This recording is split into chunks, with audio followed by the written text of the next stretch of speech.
Welcome to the show. It's Tuesday. We're talking racing news. We talk NASCAR. Rod Mullins and I, and we're going to start though with NHRA. Of course, Rod, not too long ago, was down in Bristol for the Thunder Valley Nationals, and we talked a lot of NHRA there. We got some bad news, awful news coming Yeah. out of NHRA in Virginia with John Force. Rod, tell our listeners and viewers out there, for those who are kind of just signing on, maybe don't know the news, what happened with John Force this past weekend, and then let's try to get an update on his condition. John Force was racing this past weekend near Richmond at the Virginia Nationals. NHRA had returned there after, I think, about a year or two, couple of years of a layoff there. They hadn't been there. And, they've had a recent like upswing almost in John Force racing. John Force has actually made it to the final round, won a championship, or at least won a particular race. And it didn't go as well for him at Bristol, I think, as maybe he had hoped it would. It took him into the semifinals before he finally got knocked out. But then out of the blue, they go this week to outside of Richmond, like I explained. He's running on Sunday afternoon, and when he comes down the stretch in his particular heat race that he is in competition with the other driver, the car right before the finish line explodes. And when it explodes, I mean, it's not just a puff and that's it. This is a fireball.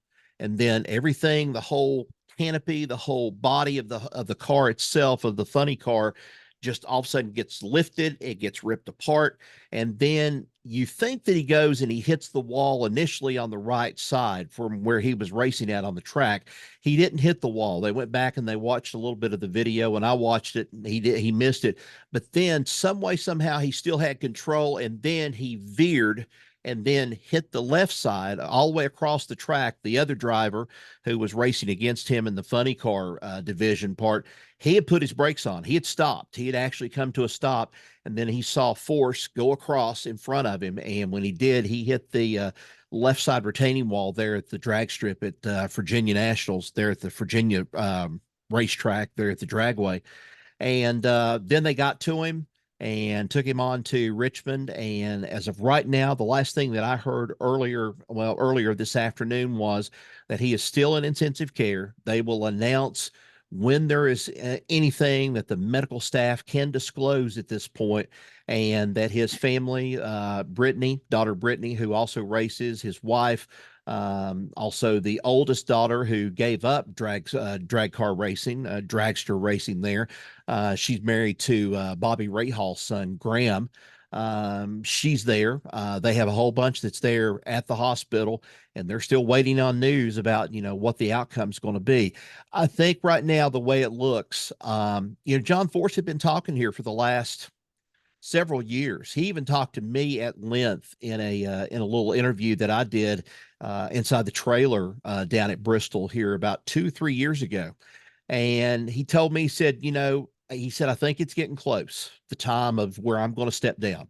And now he's 75. And he's been reinvigorated, so to speak, with this racing, how he's been racing this year.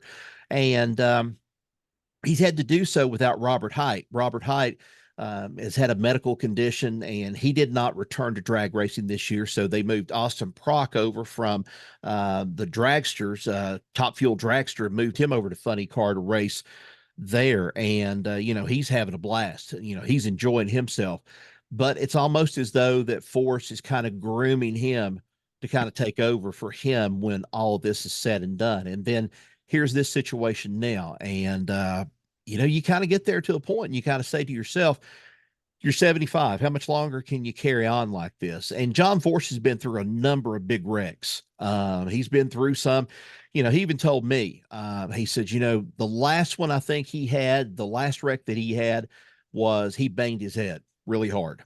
And I said, well, did you, by any means, did you diagnose anything of a concussion or anything like that? He said, probably did, but he says, I've had so many head bangs and so forth when I've been in these cars and stuff. He says, I've kind of, I just kind of go on is what I do. And he says, until, it comes time that higher power tells him to quit racing, he's going to keep on and stuff as long as he can. And, I hate to be almost the sounder of bad news with it, but I think it's almost time. I think John's probably going to have to step aside out of this one because nobody knows his condition right now at this point. I don't know his condition.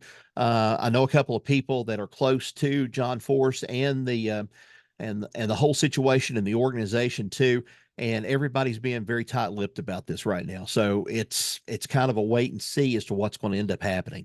Yeah, the most recent published report from a few hours ago today, we're recording on Tuesday, was that his situation is to such a kind of a touchy point that the doctors haven't really thoroughly examined his injuries because it's very touch and go. Right. They're trying to be very careful with his condition. I mean, he hit a wall at 302 miles an hour. Yep. And so you can only, I mean, imagine, if we're in a fender bender at 25 miles an hour, you certainly can get injuries and can get some pretty severe injuries. So I saw the wreck, Rod.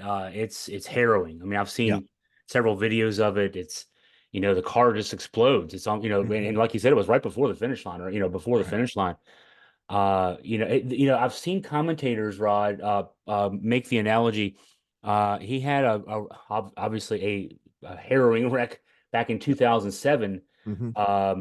And at least one of the commentators that I read comparing the two said this one, the most recent one, may not have been as bad as that one. But the difference Yeah. is he's 75 years old, not 58 years old. What did Right. you think when you saw that and kind of comparing back to that previous wreck? I knew that something pretty serious had happened Uh-huh. because, I know that I've seen dragsters blow up as soon as they've come across, the finish line or before they get to the finish line. And most of the time, they're protected. They've got their helmets on, they've got their fire suits on and everything else. But this thing, when it happened and just the way that he careened out of control toward that left retaining wall there at the drag strip, caused a lot of concern for me. That was just a thing that, just like you said, he hit with so much force. And when he hit, there he was. And it was just like the safety safari crew that they have with NHRA, they got there quick. I know the doctors had said something yesterday about the fact that they had treated him slowly. Now, here's the deal. I think the reason why they've treated him slowly is because they're trying to find out maybe what is exactly wrong with him. It's not a simple thing of saying he's got a broke leg, he's got a broke arm, or anything like that. They've got to be able for him to tell them what sort of things he has wrong with him. And so I think that they're slowly going through a lot of scans, x-rays, whatever it may be, and then hoping that if he is, and I'm speculating at this point, I'm not going to say that I'm the expert on it, but if he is indeed in some kind of induced coma, for example, that they've got him, they're trying to give him and his body time to repair itself. That's what they're trying to do. If he's got a concussion of that nature and he took a really sharp hit like he did, there's the possibility that could happen. And I know that they've done that before. They have kind of, they put the fluid in you and stuff, and they help you to where you can kind of go to sleep. And then it's kind of like let the brain kind of heal itself or whatever the case may be. And they're closely watching this stuff. John Force is going to have some of the best doctors, around him that they could possibly have. And if they're not sure about it, they're definitely going to bring in the best is what they're going to do, or they're going to get him to a facility that can take care of him and do that. But as for right now, the family's going on. They have Norwalk coming up this weekend. And I think Brittany's going on up to Norwalk to participate there in the drags there. So it's going to be wait and see. John will probably not be racing this. And I have to say this about John. He is every bit as flamboyant, loudmouthed and everything else. But when you sit down with him and you talk with him one on one, I have a lot of respect for the man. I think the man has earned his dues of where he's been, how he's got there in the sport. He's probably just one of the other names besides a Bob Glidden, besides Don Prudhomme, a Don Schumacher, and all these others. Shirley Muldowney, for example, that has put the sport on the face of the map, but he's been the face of funny car drag racing for so long. And I'm sure you can remember him probably back when you were younger and stuff. He was hey, He's a Pardon the force. pun. He was a force, is what he was. That's what he was. I was trying to find in the stories online about what hospital he might be in. I assume it's Right. MCV, Medical College of Virginia, Yeah. the VCU hospital, one of the best hospitals in the country. So, if it's going to happen to you, God forbid it does, but if it's going to happen to you, that you're not in a bad place to be an MCV. So, Right. um, and yeah, you're right. Take your time. I would assume they would have assessed if there's any internal injuries that would need to be immediately addressed, and it's most likely the fact that we're to be hearing that he is that the doctors are being very careful and slow in assessing probably does mean that they're looking more at the head and that kind of thing, and just making sure no rush. Hey, just let the guy Yeah. let the body do its thing and that kind of thing. So we'll definitely send prayers out to John Force and his family. It's and it happened here in Virginia. So unfortunately, all right, let's switch gears and switch gears and talk some NASCAR. Before we get to the track news with this weekend's rainy race in New Hampshire, let's talk about Chase Briscoe and some kind of news that kind of came out of left field regarding where he's going to be riding next year. Chase who? I think that was the way that Christopher Bell reacted. It's sort of like, uh-oh, I let a secret out.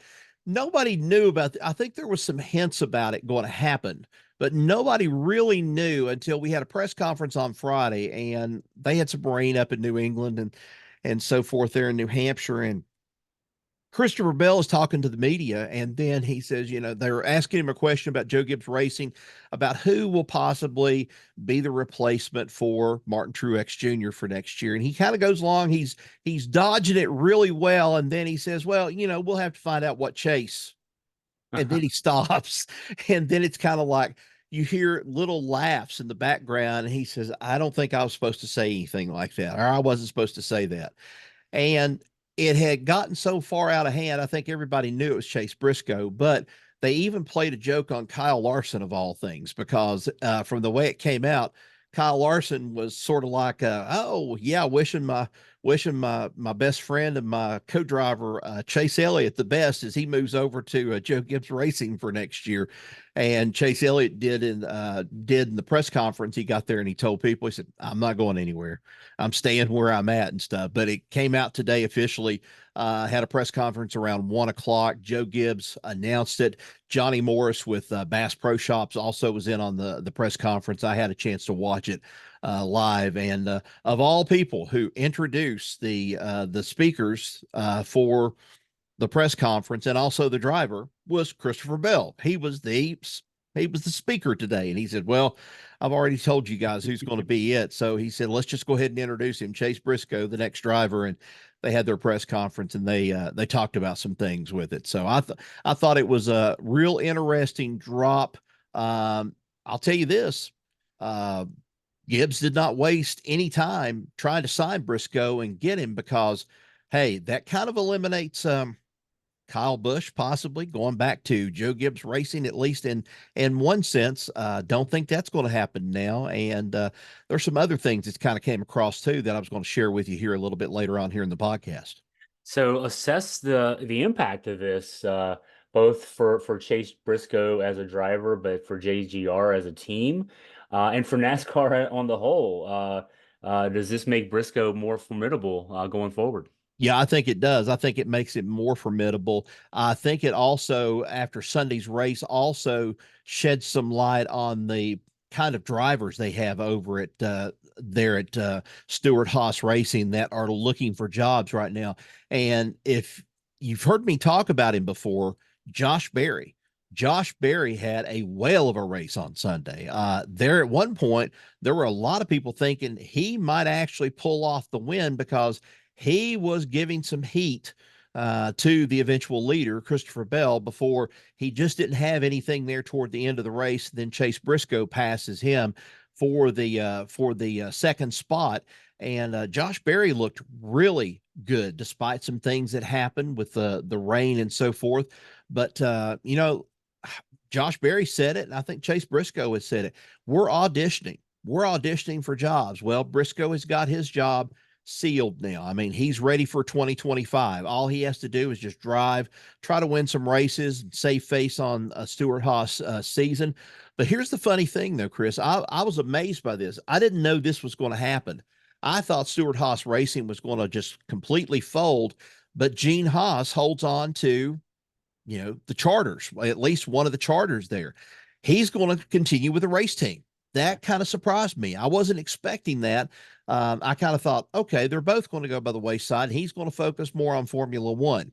He's going to have a car. He's going to run it on a limited basis. So we don't know who might show up in that team before it's over with. Interesting, interesting. So, all right, we talked about New Hampshire. We talked about rain. The race on Sunday, they ended up having to race the last little bit with rain tires. So, Mm-hmm. and there, I loved, of course, didn't necessarily love the fact that they had to stop the race for so long. But there was a lot of good analysis on the broadcast about rain tires versus the regular tires. So, if you were tuned in and you didn't change channels, you might have learned something there. But Christopher Bell ends up getting the win. He swept the weekend, right? He took the Yep. Xfinity race on Saturday as well. Um, and racing in the rain. Take us into what happened there and how it all played out. Well, it wasn't COTA. It wasn't Circuit of the Americas like it was here several years ago when they had what I feel like still to this day was sort of a debacle when it came to introducing that wet weather tire, that wet tire, the tire that's got treads on it when they get out there on the track. It wasn't that much of a disappointment this time around. Although I did question why NASCAR let them pit and then would not let them go and switch tires out here toward the end part of the race. That has kind of still, I don't know, it's bugged me in one way. I'm still trying to figure it out as to why this happened. I don't know, but NASCAR put the tires on. They did have a delay for, gosh, I don't know, for a couple hours at least out of it. Mhm. And then they go back to racing and they're able to it's able to go back and they're able to drive on the track with it. And it started putting a little bit of heat into the track. But so here was the thing. This is something you don't necessarily see on a regular basis. You see drivers with slick tires going and trying to keep the heat inside the tire in order for stick, in order for traction and everything else. When these drivers had got through these long runs and they were, say, going 30 laps or whatever, 30 laps on these tires that really had been untested, I guess, in a group setting like they were at New Hampshire, the tires started running hot. And when they started running hot, you started seeing a kind of a disappearance of the tread to a certain degree coming across the tire itself. And then Christopher Bell started doing something that I thought was very interesting. He was driving down through water puddles almost as close to the inside retaining wall there on the front stretch to cool his tires off in order for them to get back cool again, in order to have a little bit of traction before they started heating back up again as they would go on through the race. I'll tell you, it was not a good race for Kyle Busch yesterday. Kyle Busch had a lot of problems in this race. As a matter of fact, he parked the car, and almost reminiscent of something he did while he was driving with Joe Gibbs. He just parked the car in the infield and walked away. And that was the end of it. And we've got some interesting news also to report. There's been some things going on at Richard Childress Racing. There was the hint that he might go back to Gibbs. He might go to Hendrick if he's asked or if something happened that way. Andy Petrie, who stood by as the fight ensued between Kyle Busch and Ricky Stenhouse Jr. Back several weeks ago, Andy Petrie announced today that he's retiring from overseeing competition at Richard Childress Racing. And another guy, Keith Rodden, has been named the interim competition director. That tells me that there's something going on inside of Richard Childress Racing, because Andy Petrie has been a fixture, so to speak. He's been there, and I just really don't know what happened unless there's just some kind of internal strife going on in the program, because they haven't put Kyle Busch, I think, in a good car this year. He's raced with what he's had. I think Austin Dillon has been a disappointment also. These are two drivers that should have had some sort of at least decent season so far. And now Kyle Busch is on the outside looking in as he's dropped even further in the playoff spots. Unless he comes away with a win or two here before the season's over with, he might be in danger of not making the playoffs. Yeah, it's boy, there's a lot going on there as far as all that goes. So much behind the scenes stuff. Let's see. I'm trying to think what else should we jump into here? Looking ahead maybe in the next few weeks from NASCAR. It's going to be, they're going to Nashville this weekend. Yes. They're going to be racing at Nashville. I know that a lot of them are looking forward to going to Nashville because it's kind of like the short track with a little bit of a mid-sized track sort of feel to it. They all like Nashville, but this is not Nashville Fairgrounds Raceway. This is Nashville Super Speedway that's outside of Nashville in Lebanon, Tennessee. And it's a really great track from what I understand. A lot of people talk about it and say it's just a great place to race, and the drivers like it. But, it's who knows? I mean, with the way that this season is going so far, we're still kind of we're in a big silly season moment here is what we are. And this is going to be this way, I think, until probably a couple of weeks before the end of the season, because we're not going to know where people are going to be yet. And who knows if Kyle Busch goes and wears his welcome out with Richard Childress.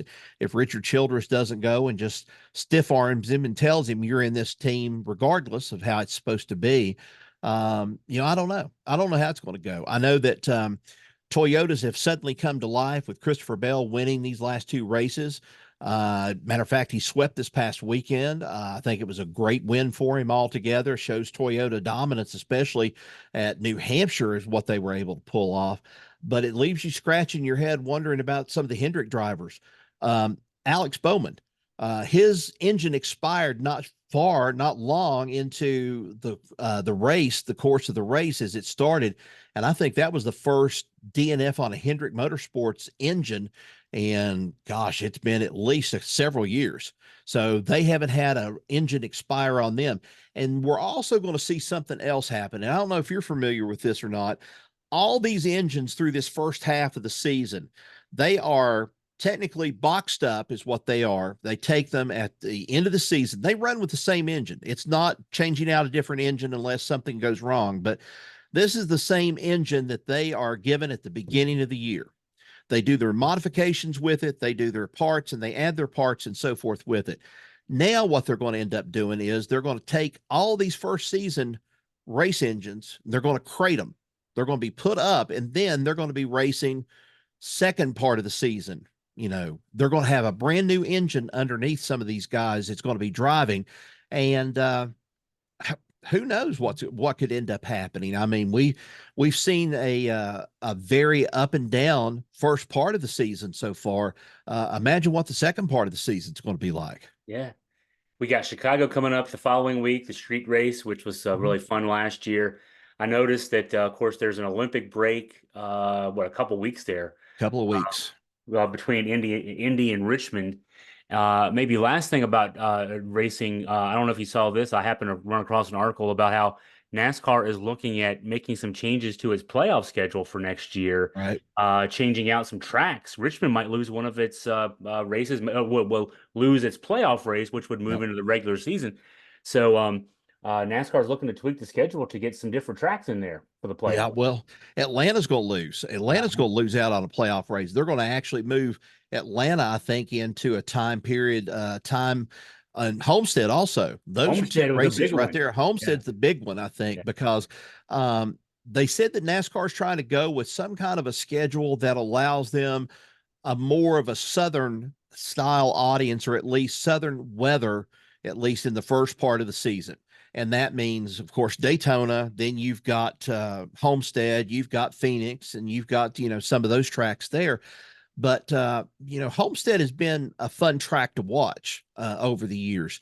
I was a little bit surprised with this, but this also goes with this thinking that NASCAR has, that we need to expand, but how do we take care of the tracks that have been there, and how do we move them into our schedule plans, or how we're going to, use them?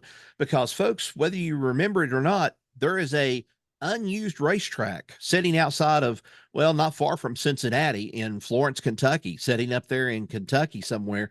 And Kentucky Speedway, even though it's owned by Speedway Motorsports, it's sitting there. And as the last time I heard, they were the parking lot for all of these Ford trucks and vehicles that were being produced by the local Ford factory there. And that's where they sit until, it's time to move them on and so forth. And I'm like, what are they going to do with Kentucky? What are they going to do with, say, in Atlanta? I know that Richmond has been talked about because the fact that Richmond has not done what NASCAR has wanted them to do. NASCAR wanted them to improve the track a little bit more to make for some racing. But as an owner, if that's your bread and butter and it's, you're getting some wrecks out of it and you're getting some good crowds coming in there, why change things? Well, in this day and age, you got to change in order to be able to keep the tracks on the circuit and so forth. I mean, you've opened up North Wilkesboro again. North Wilkesboro may be in the possibility for a regular race run for next year or in the next couple of years. And they're also talking about if they can get Rockingham back on the schedule again, Rockingham is looking like an even more greater opportunity for some of these teams to return back to and race the old fashioned way. It's kind of like having too many things out there and you're trying to grab at the first thing that you think is going to be the money maker for you, or it's going to be the thing that helps you. But I think they're also kind of taking into consideration they may not have Chicago after next year. Even though the street race has been successful, they may lose that. They have to look at some other options, and who knows where that may go before before all is said and done. Because hey, look, Fontana hasn't opened back up. California, that's where they raced at before, and Fontana was supposed to be working on a short track. They demolished everything that was there. The 2-mile track that they had, they've demolished everything, was going toward a smaller track, and now it's just sitting there. No one knows if they're going to be able to finish that up or not. And so, Fontana's off the schedule, and it's going to be off the schedule for a long time. And, you got Chicagoland Speedway outside of Chicago. That's another track that's just sitting there. Nobody's using that track at all. And then you've got the big race that's going to be coming up here in several weeks, the Brickyard race. This is going to be the 30th anniversary of the Brickyard race. They're going back to the original setup, the way that they've had before on the regular Indianapolis 500 laps and the circuit and so forth. They're going to have that going, and NASCAR's hoping they're going to get some people in there, because the last few years it's not been good. And with all this heat and everything, can you imagine in July in Indianapolis and flat land up in there? It's going to be hot one way or the other. So they're hoping that things are going to improve at least a little bit by the time they get to Indianapolis and they run the Brickyard race. Absolute last thing, non-racing related. Last night, again, we're recording on Tuesday, so Monday night, Tennessee baseball wins. I didn't realize this, Rod. Tennessee baseball has been so good for so long. Yep. Their first national championship in baseball. Yeah. Last night with that 6-5 win. Yeah, over A&M. I can't believe. I mean, that program has been so good for so long. And so, yeah, since 1951. So the first one, I mean, that's a long time, outstripping our lifespan, certainly. What's the, you're down in the tri-state area. What's the sense down your way? Hearing from any Tennessee fans happy about this result? Pandemonium. I mean, people have gone crazy. I know that the news stations in the Tri-Cities down in Bristol and Kingsport, Johnson City, they decided just to pack up today and head off to Knoxville because they're going to be having their big parade. So, that's about 90 minutes or so away from the Tri-Cities, but they're going down there. They're going to carry all this stuff. I watched the last part of the game, and I'm just going to tell you, I was so impressed with Tony Vitelli. I just can't say enough about him as a coach. He put some fire in these guys' belly. I mean, after they lost that first game to Texas A&M, things didn't look good. Things did not look good at all. And then he fired them up to get that second game, and then to this third deciding game. I mean, it was just of some things that he, some people were just wondering, could he pull out this magic rabbit out of this hat? And he did. And I think his comments afterwards, especially toward his dad, was just really hit home with a lot of people and stuff. He said, "This is the reason why dad pushed me the way he did. He pushed me to make sure that I would make sure somebody else was going to be better, that they were going to be better and stuff." He said, "Sometimes I'm paraphrasing a little bit of, sometimes I felt like I was kind of the outcast out of the whole thing and stuff from the way that dad coached, but there was a purpose in the way he coached." And he said, "And I learned from one of the best." And I think it's just unreal that they had such a performance last night. I mean, it was just great. The guy that, trying to remember his last name, but he's from Johnson City, I think. And he's got the, Raleigh fingers Oh, yeah, mustache. the good Yeah. mustache. Yeah, yeah. He got on there. He got in, played a little bit last night and stuff until they had their closer come in. But man, I tell you, what a game. That was just something that I was happy to see, at least for Tennessee. And I think I made a post to some people and I told them, I said, "Hey, I was pulling for Virginia through this thing, but when Virginia ended up folding up the tent and having to head back home, I'll stay with orange. It may not be the same shade of orange, but I'm going to stay with orange because to me, there's nobody else in Tennessee that's deserving of a national championship. And this program definitely was."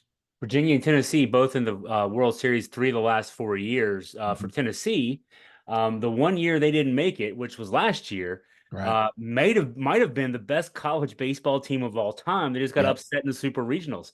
Yep. So it's just an amazing thing to see for that standpoint. And I'm sure also, okay, so one, the Tennessee fans are happy they won, and they're also happy that, let's see, Kentucky was number 2 seed. They didn't win. Right. Florida didn't win. A&M, of course, didn't win. Right. So the SEC rivals didn't. But no, that was it was a great World Series. It's hard for me to figure. I've been home for more than a week, Yep. and it just finished last night. That's how Yep. long that World Series is. But I love the event. If and when Virginia gets back again, hopefully it's next year. Hmm. I'll be heading back out. Hopefully they get a little further along. But if yeah, somebody wearing orange won, that's not a bad thing. No, it's not. And considering, I remember a T-shirt from years ago and stuff. I think when I was in Charlottesville, and it was the good, the bad, and the ugly. And it was, of course, UVA was first. I think when it got down, I forget who the bad was, and then the plain ugly was Virginia Tech. But when it had to deal with these teams that were in the World Series right now, the good, Tennessee in this case, and I also have to say Virginia, but Tennessee in this case, the bad in this case was probably Texas A&M. The ugly, I'm sorry, folks, even though I've got relatives that live over there in the state, Kentucky was probably the ugly out of it, that they didn't want in the whole thing to begin with. But, still, I think both teams, Kentucky and Tennessee, did well and well's the other SEC teams. I thought they did well. Oh yeah, it was a good tournament. Wish the ACC had gone a little further, but it Hmm. was 4 ACC, 4 SEC. The SEC ends up getting the championship. The final poll was out today. Virginia was seventh in the final ranking, so there's worse things than being number 7 in the nation overall from the Virginia standpoint. Right. And all right, well, Hey, I Rod. got a couple of things Oh, a before couple we things. close. I Okay, want to ask okay, you one thing. okay. One was going to ask you, well, first, let me just go ahead and tell you the news. This was one thing I was hoping to get in there. Uh-huh. Announced today, Tony Stewart, Leah Pruitt, expecting their first child I coming up saw in, this. I think, Yeah, I saw this November. earlier today. Yeah, yeah. So we're gonna have a baby Tony, maybe. I don't know if Tony Oh, the I don't know if the Tiger. world can take that. Okay. I don't know. I don't know who can take it and stuff. Although when I saw him at Bristol for the drags, he was very humble. Okay. When I saw him there at the drags and everything, you're losing a race team, but you're kind of gaining with another if you're over on the NHRA. But here's the big question: big rumor going around down here and stuff that there's going to be big changes on the horizon for the ACC coming up July 12th. They mentioned that as the doomsday day. Do you know anything about that? ACC July 12th. I do not. I'm Well, wondering what I'll that could give be. you a What are you hint. hearing? I'll give you a hint. There's some guy that's either a podcaster or somebody that's online that is saying that July 12th or July 13th, somewhere in that neighborhood, is going to be the day that it's announced that Clemson and Florida State are leaving the ACC. As soon as you said that, I typed this real quick into Google, and I'm seeing a radio host hints at July 12th being potential exit date from ACC. The longtime radio host Greg Swaim Um, I don't know what to. Let me see who Greg Swaim even is first. I've heard the name. Let's see. He is TV, radio, college scouting, and recruiting services. Yeah, I don't. So if that ends up being the case, it's going to cost a lot of money. Yeah, it's going to It's cost a just lot. because and I say that they're not going to leave on July 12th. They might No, announce if they may announce it. all this happens, they would there'd be an announcement that of their intent to leave on July 12th, but they're not going to. Neither of those schools is going to leave under the current agreement for which a school can leave, which Right. is the exit fee, which is a pretty substantial. I think it's $120 million right now, just off the top, Hmm. plus then losing their TV monies, excuse me, for up until 2036. That's another 300 or $400 million, depending on how you calculate that. Wow. So they might announce that, but that would be just to ratchet up the litigation. Maybe trying to force the hands of the ACC to make a deal with them. Yeah. But the ACC has no incentive to make a deal with them. The Well, TV contracts are signed. So yeah, and here's the other thing too. I know a lot of people are really starting to kind of squirm down here, wondering whether or not Virginia Tech will join the Southeastern Conference, because there's stories that say that they may join the Southeastern Conference, and if they do, that's about the best place there is for them. And I've kind of said, well, there's no other place for them except the ACC right now at this point, because they're not a quote unquote Big Ten school. They're just not there if you're going to look at academics and as opposed to athletics and so forth. they couldn't join the Big Ten because they're not a Yeah, member of they the can't join. there's that the affiliation, the American, it's the AAC or something like that. Yeah. Hmm. There's a university, a consortium that you have to be a member of, and they're not a member of that. Right. You have to be a top 60 school, and they're not top 60 in the country, national university, and they're not. Um, the other thing to think about is, and I bring this up every time I talk about conference realignment. What incentive is there? This is the rhetorical question. What incentive is there for either the Big Ten or the SEC to expand?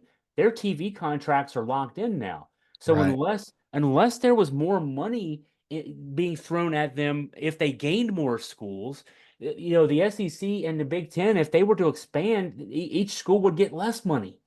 Hmm. I don't know that makes any sense. And so, and from the standpoint of ESPN agreeing to the breakup of the ACC, ESPN owns the TV rights to the ACC through 2036. Right now, the ESPN also owns the TV rights to the SEC. I think it's through 2030.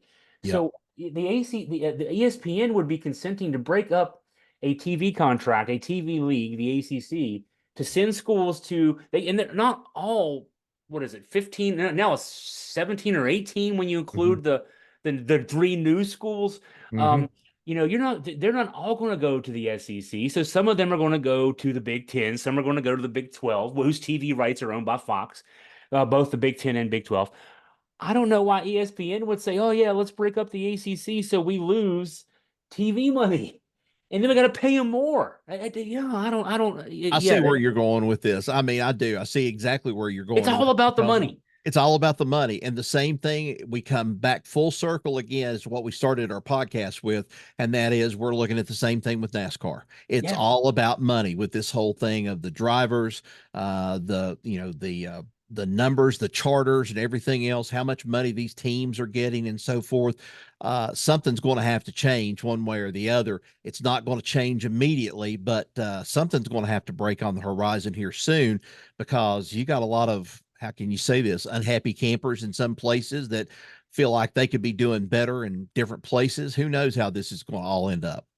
From college football standpoint, because that's what's driving realignment. Other Right. sports fall in line with football. The only way to make more money in college football, I don't know that putting more schools in the SEC, more schools in the Big Ten is going to make more money for college football. The way to make more money in college football would be to expand the playoff from what it's already Exactly. been expanded to. It's going to go from Yep. 4 to 12 this year. Go from 12 to 16, go from 16 to 24. That's the way to make more money. Yep. Just reshuffling the deck and putting the cards in different orders here. That's just playing solitaire with a deck of 51, to quote the Statler brothers. I Yep. don't think you're ever going to finish that game. I agree with that. So I agree with That's you a on great that. question. Now you got me. See, I hadn't seen that news, Rod. So now I got to write about this because, Okay. as you can tell, it's got me ranting here a little All bit. right, then. I just wanted to let you know, though. Hey, thanks, Rod, as always, for your time, for your Appreciate it. insight, and your questions. No problem.